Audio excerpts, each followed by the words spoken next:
വന്നേക്കുന്നത് ഒരു ഡിഫറെന്റ് ആയിട്ടുള്ള ഒരു കാര്യം പറയാനാണ്. പേഴ്സണൽ ആയിട്ടുള്ള ഒരു എക്സ്പീരിയൻസ് ആണ് ഞാൻ പറയുന്നത്, അല്ലെങ്കിൽ എന്റെ ജീവിതത്തിന്റെ ഒരു ഭാഗമാണ് ഞാൻ നിങ്ങളോട് ഷെയർ ചെയ്യാൻ പോകും. ത്രൂ ഔട്ട് എന്റെ ലൈഫിൽ ഞാൻ ഏറ്റവും കൂടുതൽ ഫേസ് ചെയ്തിട്ടുള്ള ഒരു കാര്യം എന്ന് പറയുന്നത് എന്താണെന്ന് അറിയാമോ? Body shaming.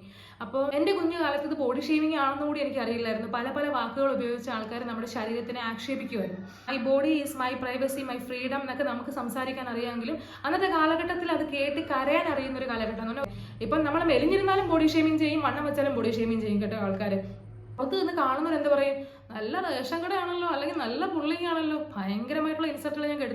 സൂംബ ചെയ്തിട്ടാണ് ഞാൻ ആദ്യം വണ്ണം കുറയ്ക്കുന്നത്, പിന്നെ ഡയറ്റ് ചെയ്തിട്ട് വണ്ണം കുറയ്ക്കും. ഇതെല്ലാം ഡെലിവറി കഴിഞ്ഞ ഉടനെ നമ്മൾ കുറയ്ക്കുവാണെങ്കിൽ വെയിറ്റ് ലോസ് എളുപ്പമാണെന്ന് കേട്ടിട്ടുണ്ട്.